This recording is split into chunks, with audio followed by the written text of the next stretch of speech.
Episode 32। Kartik की प्रतिक्रियाएं। वरुण, ध्रुव और कार्तिक हवेली से बाहर निकलते हैं तो देखते हैं कि आर्यन और अमन वहीं खड़े उनका इंतजार कर रहे थे। वरुण उनके पास जाकर मुस्कुराते हुए कहता है, तुम लोग ऐसे ही डर रहे थे अंदर जाने से। देखो, कुछ भी नहीं हुआ।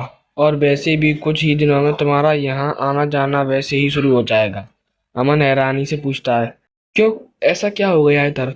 इतने में पांचों दोस्त चलते चलते आपस में बातें करने लगते हैं। वरुण कुछ कह पाता उससे पहले ही आर्यन बोल पड़ता है, कहीं तू तैयार तो नहीं हो गया काल गांव की प्रेसिडेंट बनने के लिए? कार्तिक हंसते हुए जवाब देता है, अरे आर्यन, तू अभी तक उसी बात पर अटका हुआ है। वरुण से प्रेसिडेंट नहीं बल्कि अब अपने घर की वो ताकत भी संभालने वाला है जो अब तक उसके ताऊ के पास थी। अमन उत्साहित होकर कहता है, वाह यार, ये तो कमाल की खबर है। वरुण हल्की सी मुस्कान के साथ लेकिन फीके मन से जवाब देता है, हाँ खबर तो अच्छी है। अमन मजाक में फिर कहता है, देख वरुण, अब तू हमें भूल मत जाना। तेरे ये बेरोजगार दोस्त भी हैं, कहीं काम ही दिला दिए भाई। कार्तिक हंसते हुए पूछता है, वैसे तो तेरे ताऊ जी के पास कितनी संपत्ति है? इससे पहले कि वरुण कुछ कहे, अमन तुरंत जवाब देता है, इसके ताऊ जी के पास इतनी दौलत है कि अगर कोई दोनों हाथों से भी गिनना शुरू करे तो थक जाएगा पर गिन नहीं पाएगा। बहुत पैसा है उनके पास। अमन आगे समझाते हुए कहता है, गांव वालों का कहना है कि अमर सिंह काल गांव की कुर्सी पर बैठे ही थे तब लोग उनकी संपत्ति को साधारण समझते थे, लेकिन जैसे जैसे वक्त बीता उनकी सत्ता मजबूत होती गई। और तभी सेठ सामने आया। जब सेठ ने अपनी दौलत की ईंट दिखाई तो शुरू में ताऊजी चुप रहे, लेकिन लोगों को लगा कि वाकई सेठ के पास अपार धन है। लेकिन एक दिन सबकी सोच गलत साबित हो गई। एक एक मौके पर वरुण के ताऊ ने अपने पैसों की ताकत दिखाई। तब सेठ को समझ आ गया कि अमर सिंह से टक्कर लेना आसान नहीं होगा। वो चाहे जिंदगी लगा दे पर फिर भी उनके जीतने दौलत नहीं कमा सकता। उसके बाद से उसने फिर अमर सिंह से पैसों की बाजी लगाना ही छोड़ दिया। लेकिन तब तक उसके मन में कुर्सी हथियाने की लालसा जाग चुकी थी। अब वही कुर्सी पाने के लिए वो लड़ रहा है। कार्तिक आंख फैलाकर कहता है, मतलब सच में बहुत ज्यादा पैसा है? अमन हल्की मुस्कान के साथ कहता है, हाँ बिल्कुल, पर तू इतना क्यों सोच रहा है? बता, तेरे दिमाग में कौन सी खिचड़ी पक रही है? कार्तिक चलते चलते अमन की तरफ देखता है। वरुण ने भौहें सिकोड़ते हुए पूछा, क्या करना चाह रहा है तू कार्तिक? कार्तिक ने बिना घुमाए फिराए साफ कहा, वरुण, तेरी गर्लफ्रेंड तुझे इसलिए छोड़कर चली गई क्योंकि तेरे पास पैसा ना था और रुतबा भी। लेकिन अब तेरे पास सब कुछ है, दौलत भी और वो कुर्सी भी, जिसका रुतबा तो होगा ही। इसीलिए अब वक्त आ गया है उसे उसकी असली औकात दिखाने का। कार्तिक का जोश अब उसकी जुबान पर उतर आया था।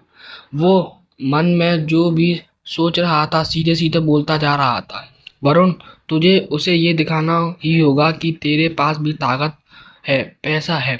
वो अगर किसी अमीर की गोद में बैठकर अपने आप को पैसे वाली समझ रही है तो ये उसकी सबसे बड़ी भूल है। जिस दिन उसके जिस्म का जादू टूट जाएगा उसी दिन वो एक रखेल से ज्यादा कुछ नहीं रह जाएगी। लेकिन उससे पहले तुझे ही उसे बर्बाद करना होगा। इतना कहते ही कार्तिक एक गहरी सांस भरता है, लेकिन तभी ध्रुव बीच में आकर रोक देता है, अरे रुक, थम जा जरा। वरुण, तू इन सब फालतू बातों पर ध्यान मत दे, बिल्कुल भी। तेरे दुश्मन बहुत हैं और उन्हें अब तक पता भी चल चुका होगा कि तू और तेरे ताऊ अब एक हो गए हैं। इसलिए संभल कर चलना होगा, वरना ये छोटे छोटी चीजें तुझे बड़ी मुश्किल में डाल देंगी। आर्यन मुस्कुराते हुए बोला, हाँ हाँ, सही कह रहा है ध्रुव। और वैसे भी गांव को कंट्रोल करने वाली की ताकत किसी प्रधानमंत्री या राष्ट्रपति से नहीं आंकी जाती। वरुण तो बस यहाँ कालगांव का प्रेसिडेंट बनने वाला है, ना ही किसी देश का। कार्तिक बीच में ही हंसते हुए बोला, अरे आर्यन, तुमने अभी कुछ देखा ही कहाँ है? तुझे इंडिया का सिस्टम पता ही नहीं है। यहाँ तो एक गांव का प्रधान भी जब निकलता है तो पीछे 5-6 गाड़ियां यूं ही दौड़ती रहती हैं। अब सोच, वरुण के ताऊ के पास उससे भी कहीं ज्यादा पैसा है। तो वरुण, तुझे तो ऐसी लाइन लगानी चाहिए गाड़ियों की कि पूरा बेंगलोर हिल जाए। कार्तिक का चेहरा चमक उठा। वो और जोर से बोल पड़ा, ऐसी ऐसी लग्जरी कारें होनी चाहिए तेरे पास कि वो एक अनन्या और उसका वो कुत्ता बीवी सपने में भी ना देख सके। जिस रास्ते से तू गुजरे वहां पूरा ट्रैफिक जाम हो जाए, लोग कहें देखो बेंगलोर में कोई बड़ा रईस आया है। और जब अनन्या देखे तो बस देखती ही रह जाए, उसे समझ आ जाए कि उसने कितनी बड़ी गलती की है। तब तू उससे लेना अपना बदला, फुल रिवेंज। उसे पूरी तरह बर्बाद कर दिए। ध्रुव तुरंत कार्तिक को रोकते हुए बोला, रुक जा भाई रुक, तेरे दिमाग में ऐसी फालतू बातें आई कहाँ से? अरे वो तो वरुण का अतीत था, फिर क्यों उसके सामने अपने रौब का तमाशा करना चाहता है? अगर अनन्या दोबारा वरुण की जिंदगी में आई तो वो उसे फिर से बर्बाद कर देगी, छिपकली की तरह उसकी जिंदगी से चिपक जाएगी। इससे वरुण का ही नुकसान होगा। वरुण, तू ऐसा कुछ मत करना। ध्रुव की बातें सुनकर वरुण बस चुप रहा। उसके चेहरे से लग रहा था जैसे उसने कार्तिक की सारी बातें सुनी ही नहीं हो, बस अनसुना कर दी हो।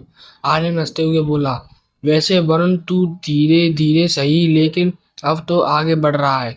एक बात बता, कभी भविष्य में शादी वादी का कोई मन बनाया है या यूं ही वक्त गुजारना है? कहीं ऐसा ना हो कि आखिरी समय पर तेरे पास कोई लड़की ही ना बचे। वरुण हल्की मुस्कान के साथ आर्यन की ओर देखता है और कहता है, अरे आर्यन, तू बिल्कुल चिंता मत कर, सब है मेरे पास, और लड़की भी। ये सुनकर आर्यन, अमन और कार्तिक अचानक ध्रुव की ओर देखने लगते हैं, मानो ध्रुव की कही हुई वो बात कहीं ना कहीं सच साबित हो रही हो। इस बात ध्रुव को धीरे से कहता है, वैसे वरुण, कौन है वो लड़की? क्या इसी गांव की है? वरुण चलते चलते ही जवाब देता है, ये तो पता नहीं कि वो कहाँ की है, पर उसका नाम तारा है। अमन तुरंत ध्रुव को छोड़ छेड़ते हुए कहता है, अरे ध्रुव, ये डायन ने अपना नाम तारा कैसे रख लिया? जरा खुद को देख तो ले। अगर अपनी जैसी शक्ल देखकर नाम रखती तो कुछ और बात थी। अच्छे खासे नाम को बर्बाद करना था ऐसे भी।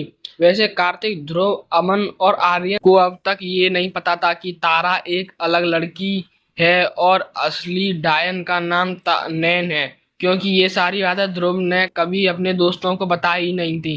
कार्तिक हंसते हुए बोला, वैसे हम में से किसी को भी ये नहीं पता कि कालगांव के प्रेसिडेंट की कुर्सी में कितनी ताकत है।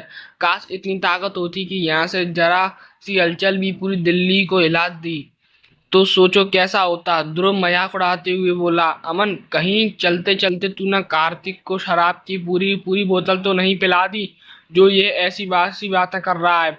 अमन मुस्कुराकर बोला, ध्रुव, अगर तेरे पास पैसे हो तो मुझे भी पिला दे, बहुत लंबे समय से नहीं पी। ध्रुव को लगा कि अमन ने बस मजाक में जवाब दिया, पर असलियत ये थी कि अमन की बात में सच्चाई थी। ध्रुव ने कहा, ठीक है फिर तुम लोग जाओ, मैं बाद में आता हूँ। सब लोग चलते चलते अचानक रुक जाते हैं। वरुण हंसकर कहता है, ध्रुव, क्या हुआ? तुझे क्या अमन की बात बुरी लग गई या फिर उसके लिए पीने का इंतजाम करने जा रहा है? अमन तुरंत बोल पड़ता है, अरे ध्रुव, ये तो मैं मान ही नहीं सकता कि तू मेरे लिए पीने का इंतजाम करेगा, क्योंकि जब से तू आया है तूने शराब पीना भी मुश्किल कर दिया है।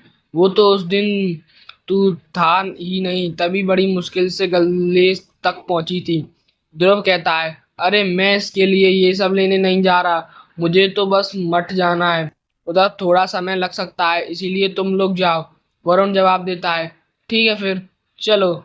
इतना कहकर कार्तिक, आर्यन और अमन वरुण के साथ आगे बढ़ते हैं। वरुण ने जैसे ही एक कदम और बढ़ाया तभी कार्तिक हंसकर कहता है, तू अकेला जा। कार्तिक की बात सुनकर वरुण रुक जाता है और पूछता है, क्यों, अब तुम लोग भी मट जा रहे हो क्या? कार्तिक शरारती अंदाज में कहता है, नहीं नहीं, हम मट नहीं जा रहे, हम लोग होने वाले भाभी के घर जा रहे हैं, उन्होंने खाने पर बुलाया है। अब तेरी तो उनसे बनती नहीं तो क्या फायदा? वैसे चाहे तो तू हमारे साथ चल सकता है। वरुण थोड़े उखड़े हुए लहजे में कहता है, नहीं, तुम लोग जाओ, मैं नहीं आ रहा। कार्तिक कंधे उचकाकर कहता है, ठीक है चलो यार। वरुण भी फिर से अकेले ही रुद्रकोटि की तरफ बढ़ने लगता है। इतने में जो ध्रुव दो तीन कदम आगे निकल चुका था। वह वापस आता है और कहता है, थोड़ी देर बाद देख, तुम जब कोठी जाओगे तो उधर ताला लगा होगा और ये वरुण गायब, देख लेना, ठीक है। अब मैं चलता हूँ यार। ये कहकर ध्रुव वहां से चला जाता है। अमन कार्तिक को देखते हुए कहता है, कार्तिक, मधु ने ऐसा कुछ कहा था, मुझे तो याद नहीं है यार। कार्तिक हंसकर कहता है, हाँ तो मैं कौन सा सच में जा रहा हूँ। अबे तुझे ध्रुव की कही हुई बात सुनाई नहीं दी क्या? उसने क्या कहा? यह सुनकर अमन और आर्यन एक दूसरे को देखकर समझ जाते हैं।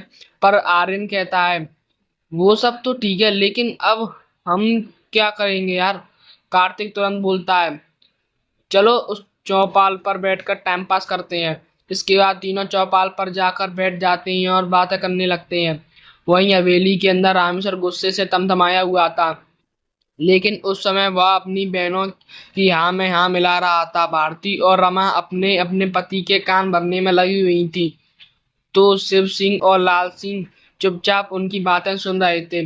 भारती और रमा कह रही थी, देखो ये तुम्हारा भाई तुम्हें भी मौका दे सकता था प्रेसिडेंट की कुर्सी पर बैठने का, लेकिन वो तुम्हारी जगह उस वरुण को बिठा रहा है जिसे घर का सदस्य तक नहीं माना गया। और यही नहीं, आप दोनों ने कितनी मेहनत की, तुम्हारा भाई बस हुक्म देता था कि ये काम आज ही हो जाना चाहिए, बाकी उसकी देखरेख और नियमों का पालन गांव में सही ढंग से करवाना तुम्हारा काम था। इतने सालों से कितने काम किए हैं आपने, कितनी मेहनत की है, तुम्हें ज्यादा अनुभव है कि कब कहाँ क्या करना है, तो फिर उस हिसाब से तुम्हें ही उस कुर्सी पर बैठना चाहिए। सोचो जरा, और फिर ये बताओ, अपने दिमाग में बिठा लो कि तुम्हारा भाई तुम्हारे साथ गलत कर रहा है, इसीलिए अब तुम उससे अपना हक मांगो।